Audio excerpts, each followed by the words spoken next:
can you smell the grass in the fresh grass in the air and the sound of pads hitting each other? Yes, NFL fans, the season is almost here.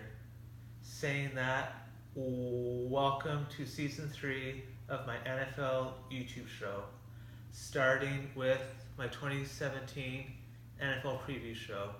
So sit back and buckle up as I take you through a cruise through every division in football and more predictions to come. So let's start our journey in the NFC East, starting with the first place at 10-6 New York Giants. I expect the Giants defense to be among one of the tops in the league, and with the addition of wide receiver Brandon Marshall, it should steady the receiving core. One thing that could take a big bite out of their playoff hopes is their play of their O-line. Next up at 9-7, we find Philadelphia with a retooled and better toys for Carson Wentz to throw to. I expect the Eagles offense to fly this year. And with the return of top offensive guard Lane Johnson, Wentz will have time to get it to them.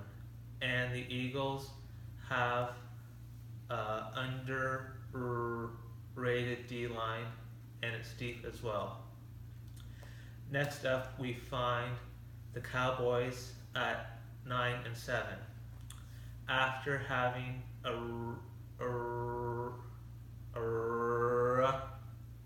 key dream season with Prescott, I look for him to take a step back as the league catches up with him. And on defense, where's the pass rush going to come from? And a remade secondary may be too much for the Cowboys to make it to January football as they fall off their saddles. Next up in the NFC East basement, we find Washington at 6-10. By losing 1,000 receivers in Jackson and Garcon, Kirk Cousins will find it much more difficult to end drives with touchdowns. And a defense in transition might be asking too much for the 2017 Redskins.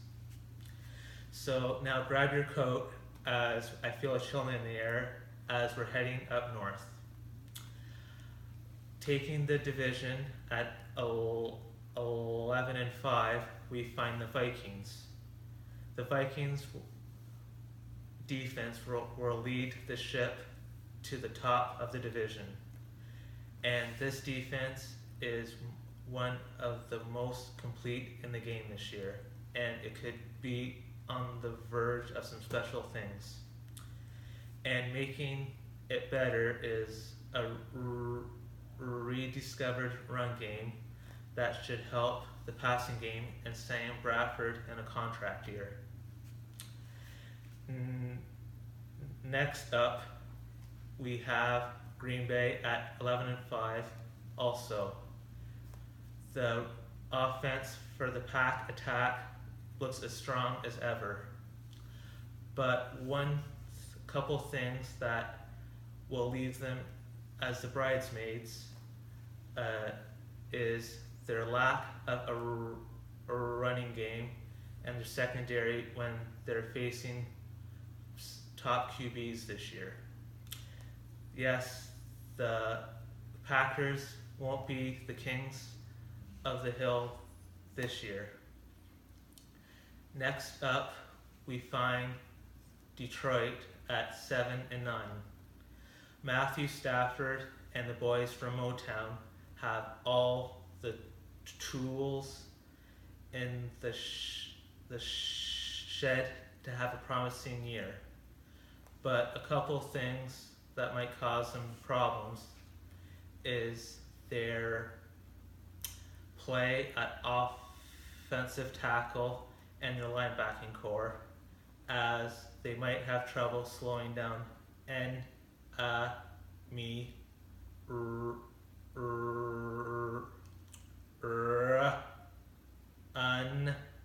running backs. Now, in the basement of the NFC North, we find the boys from Chicago at 4-12. The Bears have a lot of young and promising talent this year, but let's face it, it's going to be a long year in the Windy City. By mid-season, they could find themselves in hibernation and in line for a top 5 draft pick. Better grab your sunscreen as we're heading down south. At top of the division, we find Carolina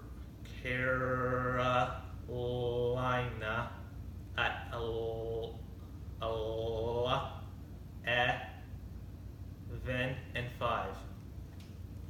With the drafting of Christian McCaffrey and Curtis Samuel, I look for a big bounce back year from Cam Superman Newton. And with a healthy Luke Kuechly, the defense should be as strong as ever.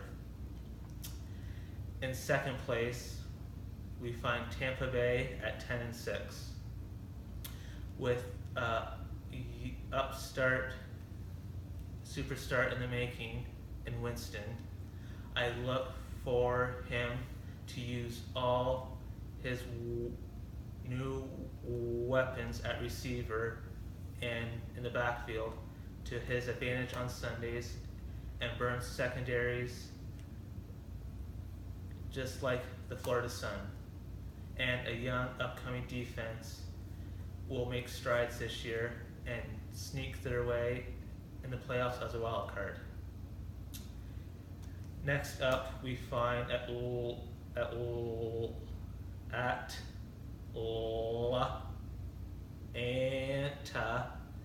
10-6.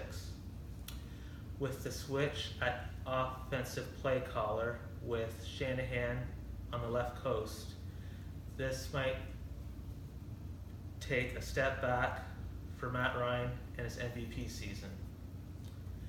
And they were really lucky with their injury luck last year, which it might catch up to them this year.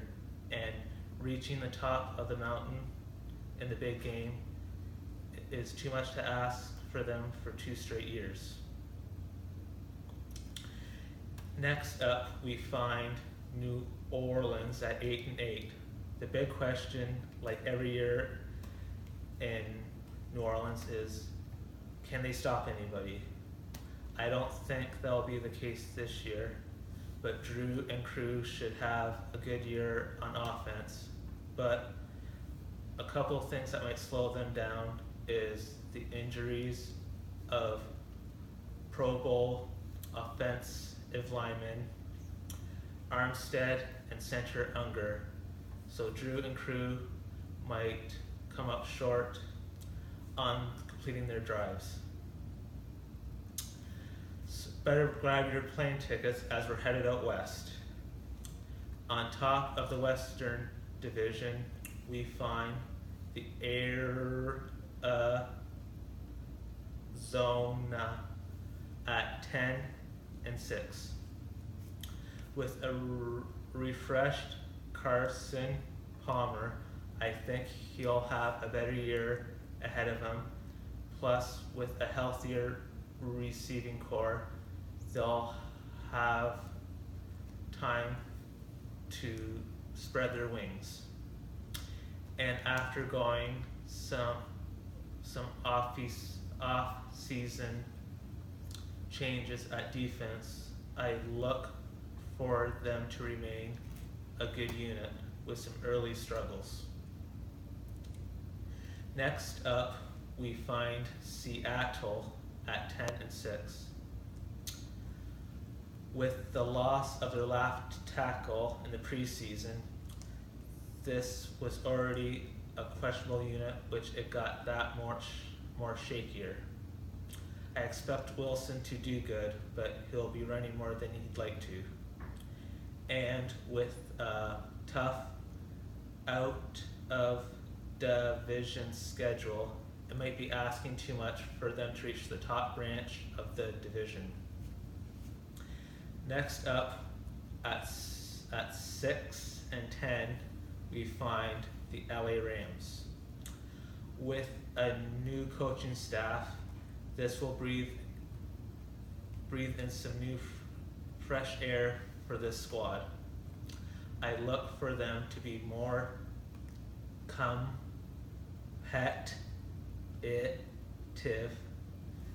and with the addition of Watkins, have a better spark on offense. But it might take time for this young team to close out games in the fourth quarter. Now, at the bottom of the Pacific Ocean, we find the 3-13 49ers. They have a lot of young talent and young draft picks to build around, but it will take them time to figure things out. Now, we're heading back east, AFC style, so let's tackle that conference and see what's up there. Out in the penthouse, where they usually are every year, we find New England at 13-3. Not much to say about this team, but they keep on getting stronger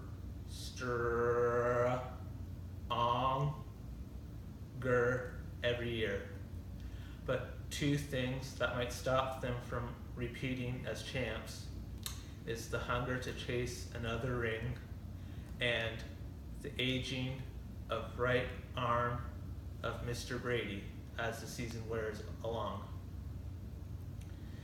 Next up, we find Miami at 7-9.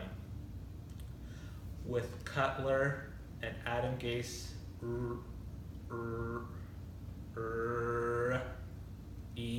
joining forces, their offense has some promise. But after fattening up on a cupcake schedule last year, this year's quarterback menu doesn't look as kind and will keep them from making the playoffs this year. In third place, we find Buffalo at 7-9. With the new coaching staff, I look for their defense to rebound. But as far as quarterback Taylor, I look for him to struggle with Watkins leaving for the left coast in trade and Woods and Goodwin leaving in free agency. In last place in the East, we find the Jets at 2-14. What can I say about the Jets? That their roster is like a piece of Swiss cheese. Yes, holes everywhere. But I think the Jets will have trouble with liftoff in the runway all year, and they'll have the top draft pick come 2018 draft. Better grab your scarf as we're heading back to the North Division. Leading that division, I like Pittsburgh 12-4. With a healthy Big Ben and all their offensive weapons all playing together for the first time due to injury or suspension, I look for them to do some special things. and a young, upcoming, fast defense could turn some heads this year in the league. In second place, we find Cincinnati at 9-7.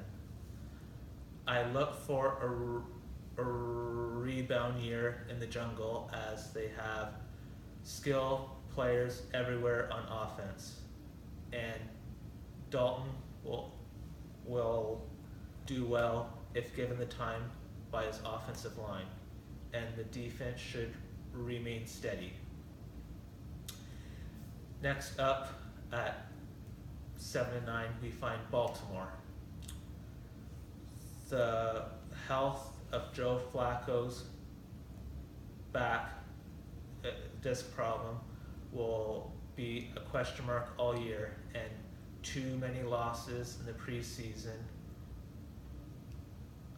to skilled players in their O-line might be too much for them to overcome, even though their secondary looks great. And usually at the bottom, in the basement in the North, we find Cleveland at 4-12. They have some young promising talent, and I expect them to win more than one game this year, but there's just too many other better teams in their division. Better pack up your shorts and your t-shirt as we're heading back down south. Leading the South Division, we find the new kids on the block in Tennessee at 11-5.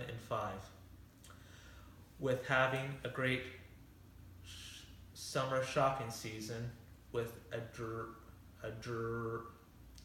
addressing their receiver core and their secondary, I think Tennessee is ready to take off. And with the recovery of Mariota and his talent, I look for them to be one of the surprise teams in the league and take the league by storm. Everybody will remember the Titans this year. Next up, we have Houston at 8-8. The defense should be great as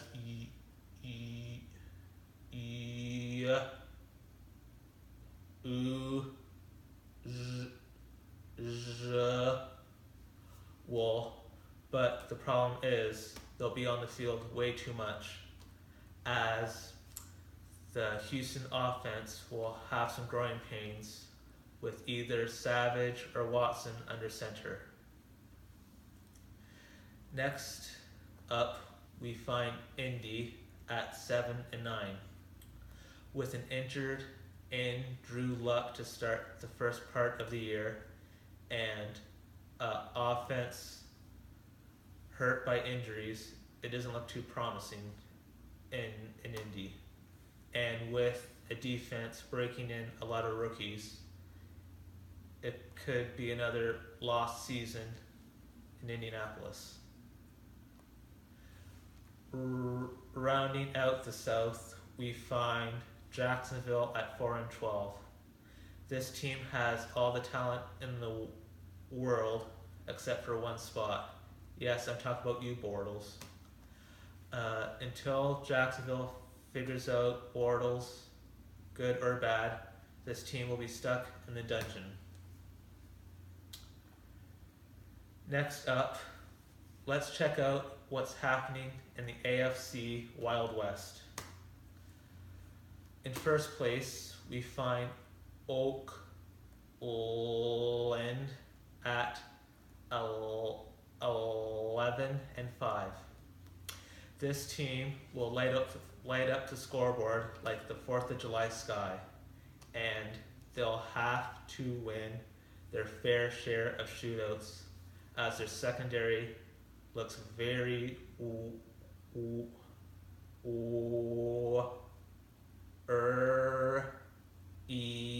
some. And second, we find the LA Chargers.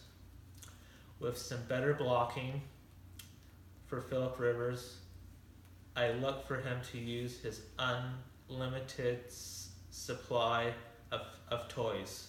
this year, as all of his weapons are healthy and their defense could be underrated this year and surprise the league.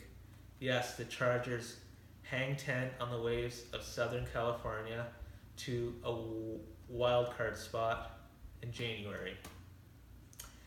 Next up, we have Kansas City at 8-8.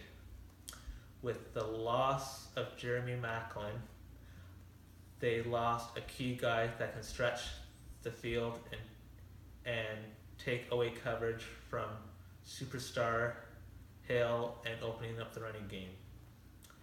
And last year, all the Chiefs' defensive players had career years, which I don't think they'll be quite as good this year and might cost them a couple games. In the basement of the West, we find Denver at 7-9.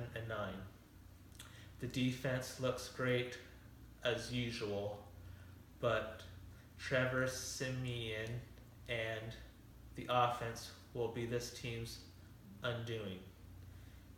Siemian can only do so much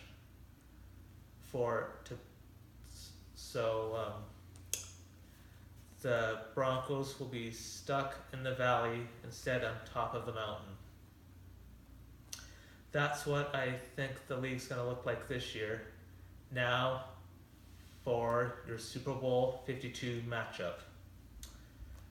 I've looked over this card, but first Sunday in February we'll find the host team, Minnesota Vikings, taking on the Pittsburgh Steelers.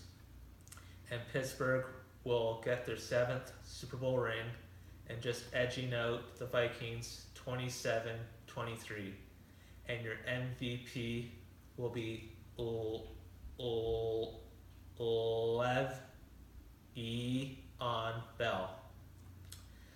Now let's take a look at some other predictions. Your comeback player of the year will be Cam Newton from Carolina. Your most improved player this year will be quarterback Jameis Winston from Tampa Bay. Your most disappointing player of the year will be wide receiver Tyreek Hill from Kansas City. Your offensive rookie